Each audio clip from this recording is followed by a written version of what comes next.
Hi everyone and welcome back to my channel. Today I'm just going to show you how to make this really pretty macrame wall hanging that features two different macrame seashells and it's super cute.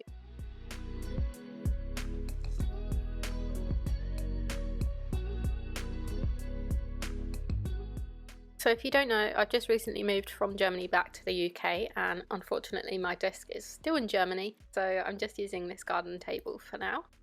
So for this project you're going to need a birch branch, or you could use a dowel or a bit of driftwood, and then obviously you're going to need some macrame cord. So this is my favourite to work with. It's a 3mm 3-ply cord and I really love it. It creates the most perfect knots, and you can find a link to the exact cord that I use in the description box. So you're going to need some scissors, a tape measure, and as you can see my branch is 40 centimeters long, which was the perfect length. I wouldn't go any smaller than that, but you could go longer than that if you wanted. So I have 7 lots of 160 centimeter lengths of cord here, 4 lots of 220 centimeter lengths, 10 lots of 90 centimeter lengths, these are going to be the tassels for this layer, 6 lots of 380 centimeter lengths of cord, 2 lots of 100 centimeter lengths of cord, 66 lengths of 22 centimeter lengths of cord. This is to go with the 2 lots of 100 centimeters, which is optional, and 1 90 centimeter length of cord for the hanging cord. So let's get started. So I'm just going to start by taking my birch branch and I'm going to hang it on these 2 hooks here, just like that. But if your branch was a bit bigger and they don't fit on any hooks that you have, here's a little trick that you can do. You can just take 2 scrap pieces of cord, tie a knot in them, hook them on either side of your branch and then hook them on the hooks, and that's sometimes how I do my work if my branch is too thick to go through the hooks. So I'm just taking my 7 lots of 160 centimeter lengths of cord and I'm going to attach them to the middle of my branch using a lark's head knot. So for a lark's head knot, you just split the cord in half like this, take the midway point, go over your branch from behind and then pass those 2 cords through the loop there, and then just pull that to tighten it, and that's a lark's head knot. It's super easy. So I'm just going to repeat that with the other 6 lots of cord, making sure that they're in the middle. So now all 7 lengths of cord have been attached. I'm just going to check that there should be around 17 centimeters on either side to make sure it's in the middle. Okay, so now I'm just going to count in 7 cords from the left. Now I'm taking this 7th cord and I'm just going to angle it down towards the right at this angle. And now we're going to create rows of double clove hitch knots. So I'm taking the cord next to it, which will be the 8th cord, and I'm going to bring it up and over the cord. And then it's going to come from behind through this loop here. Just like that, and then you can pull that to the top to tighten it. And we're just going to repeat once more on the exact same cord. So it comes up, over, behind and through the loop. And then that's 1 double clove hitch knot. So now I'm just going to repeat that with the next cord, which would be cord number 9. So up, over, behind and through the loop, and repeat twice on each cord. I'm just going to carry on doing this until I've hit the last cord and you've got a nice angled line. Just like that, perfect. And now again we're going to count in 7, which will be the first one from this first row. And we're going to angle it down towards the left. And we're going to repeat the exact same. So now I'm taking cord number 6, and again I'm going to bring it up, over, behind and through the loop, and repeat twice with each cord, and then I'm just going to continue this, trying to mirror the same angle as the right side until I've hit that last cord.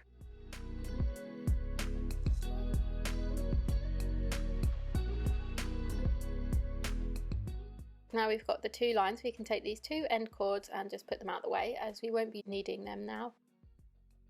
And now I'm going to count in 6 cords. And I'm going to angle it down towards the right and complete 1 more row of double clove hitch knots. You can make this snug up against that first row, you don't need to leave a gap or anything.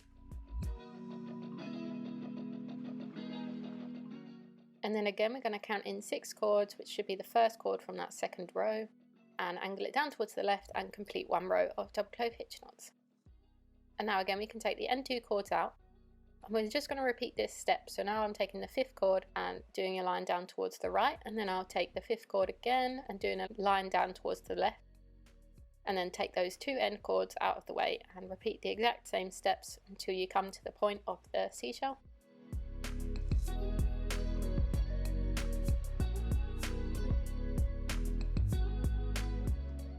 Perfect, so now the first seashell is done. I'm going to be grabbing my 4 lots of 220cm lengths of cord, and I'm going to be attaching them using a lark's head knot about an inch away from the edge, so 2 on either side of this. So now I'm going to be taking this third cord from the left, and I'm going to angle it down towards the left, and I'm going to complete 2 double clove hitch knots using the second cord and then the first cord. So exactly the same way as we done with the first seashell.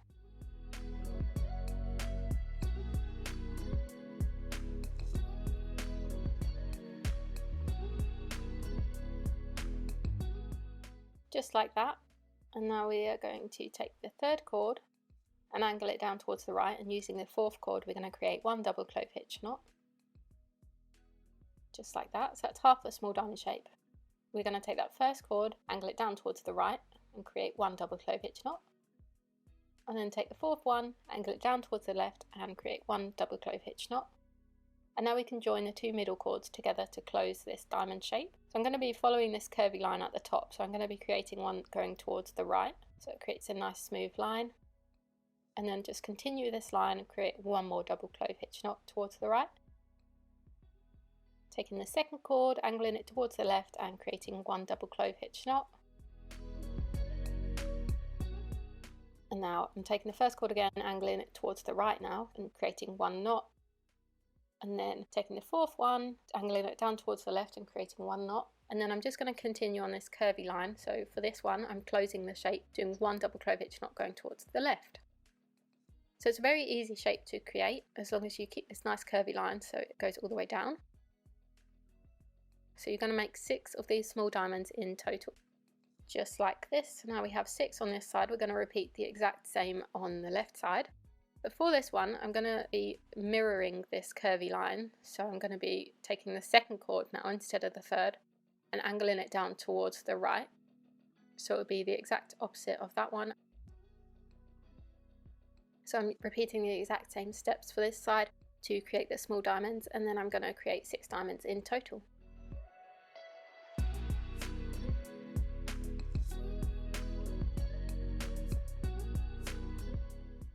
Just like this, so now there's 6 diamonds on each side, we can join the 2 together in the middle. I'm going to be taking the end 2 cords away because we don't need them for now. We're just going to work on the 4 middle cords, these 2 sections, and we're going to create 1 small diamond in the middle. So I'm taking this second cord and the third cord, and I'm just creating 1 double clove hitch knot going towards the right. Just like that, and then I'm taking the fourth cord and creating 1 more double clove hitch knot going towards the right. I'm going to be taking the second cord and the first cord, creating a knot going towards the left. And then I'm flipping that first cord and creating 1 going towards the right.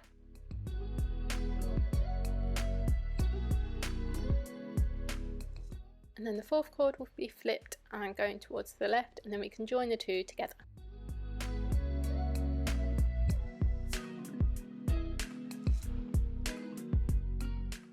So for this, I'm just doing the opposite of the line at the top. So I'm going to create 1 going towards the right.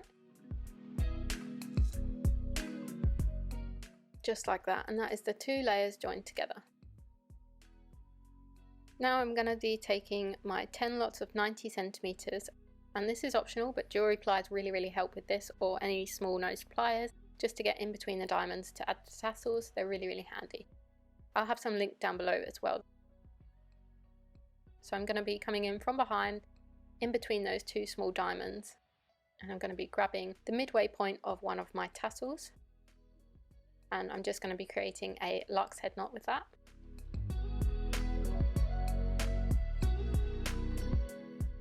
Just like that, so I'm going to repeat that using up all my 10 cords on both sides of the small diamonds. So again, I'll have my favourite jewelry pliers linked down below for you. So now I'm going to be taking the 6 lots of 380 centimeter lengths of cord. I'm going to be splitting it into 2 and attaching it on either side using a lark's head knot. Again, about the same distance apart as the first lot. I'm going to take this first cord on the left I'm going to angle it down towards the right at this shallow angle. And I'm going to be creating a row of double clove hitch knots using up all the cords.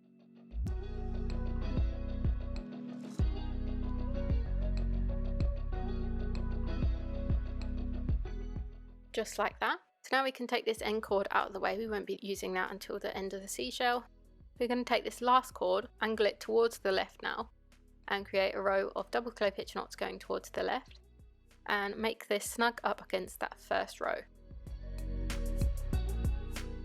Now again, we're taking the last cord, creating a row going towards the left. So we're just repeating this until we have 4 rows in total, including that first row. So now that I've got the first 4 rows going towards the left, we're going to be taking this first cord, angling it towards the right now, and create a row of double clove hitch knots going towards the right. And then I'm going to be repeating this so I have 3 rows going towards the right in total. Just like this. So now we have 7 rows in total, and we can join it together to create the little seashell shape. So you can bring that cord back in that we put away, and you're going to take the last cord from the last row here, and we're just going to create a double clove hitch knot using the 2 and pulling them tight together, and you'll see the shape will start to close and it will create this really cute seashell shape.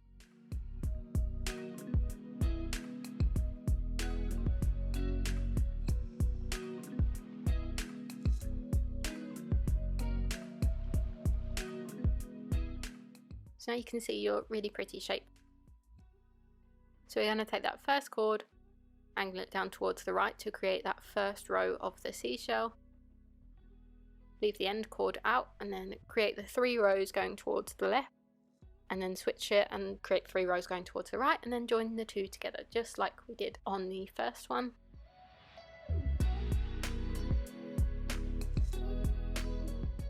Perfect, and now we're going to create 5 seashells in total, and they should start to curve up. So I always find on the last seashell that the last cord is quite a bit shorter than the other cords, as it's done a lot more knots, but that's fine. You can make your knot with it, and then I just snip off the excess to make it nice and neat. So we're going to be repeating the exact same steps on the other side, but again, we're going to be mirroring it so the seashells go the right way. So we're taking the last cord now, angling it down towards the left at that shallow angle, and then we're going to leave that first cord out, take the second cord and then go towards the right and complete 3 rows, and then you know the drill. So we take that cord, we create 3 rows going towards the left, and then we join the 2 end cords together. So again, we're going to create 5 seashells in total. So as you can see, I've got 5 seashells on either side now, and now we're going to attach them using the first seashell method. Here, we're just going to create a smaller seashell in the middle. So I'm taking the last cord from the first row and the first cord from the second row of seashells, and I'm just creating a double clove hitch knot. It's a bit tricky to do as they keep wanting to pull apart, but once you've got the first few knots down, they should stay together and it should look easier for you. I'm just going to create 1 whole row.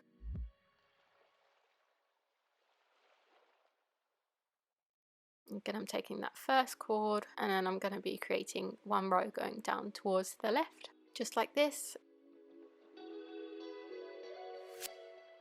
So just like we did at the start of this wall hanging, we're just going to be repeating the steps. So we're taking the end 2 cords, leaving them out, and then creating rows so it'll go in a smaller triangle shape, so it'll decrease in size. And now that they're joined together, it's on to the last step, which is to add on this fringe. Now this is completely optional if you don't want it, but I like it. I like the texture that it creates, and it adds a bit more design and style. So we're going to be taking one of the 100cm lengths of cord. I'm going to be attaching it on a lark's head knot about 4 centimeters away from the last row. But I'm going to be making sure that the cord on the left of this one is much shorter, so it's about 12 centimeters in length.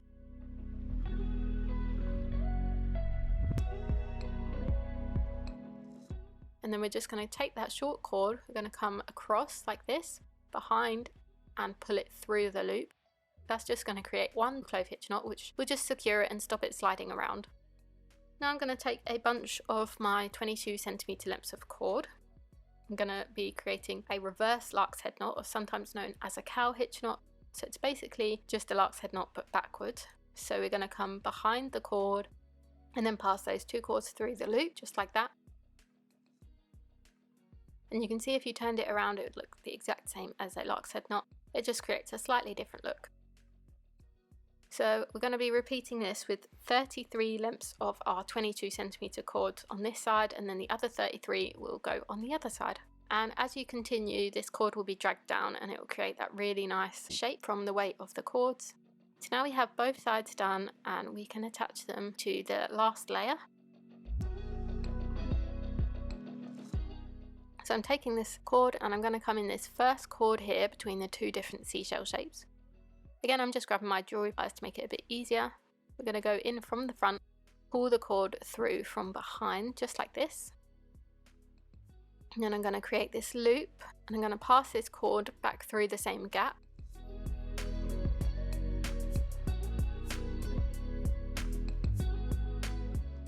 And then I'm going to take the long cord and come through this loop here. Now I'm just going to pull that to tighten it to make sure everything is nice and neat. Just like that. And you can see it creates such a seamless look. It looks like it was already meant to be part of that wall hanging. I'm going to repeat the exact same on the other side.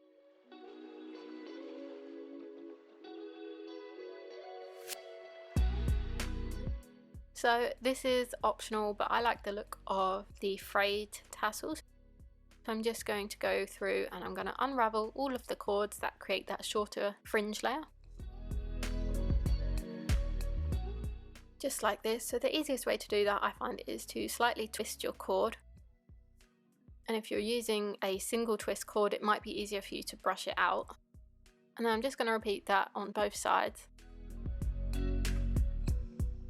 So now you can see I've unraveled all the cords and it creates this really pretty texture. And I also decided I'm going to do it with this middle section here. I think that would create a more seamless look. So now you can see I've done that, and the second to last step is to trim the wall hanging. I'm not trimming it too perfectly because I quite like the messy natural look that it has. And then I'm just going to trim the unraveled layer from that seashell into a V shape. Doesn't have to be perfect again because I like the messy organic look. And then I'm just roughly trimming the back fringes. And then a little trick, if you don't like the fresh cut cord look like me, you can just rub the cord between your hands and it will unfray it, or you could unravel it with your hands a bit. Now the last step is I'm just going to take my 90cm length of cord and I'm going to attach it just in front of this last layer. I'm just attaching that on either side using a double knot. Just a standard double knot, doesn't have to be anything fancy, but you could add a dab of glue if you're worried about it coming undone or anything. And that is the wall hanging finished.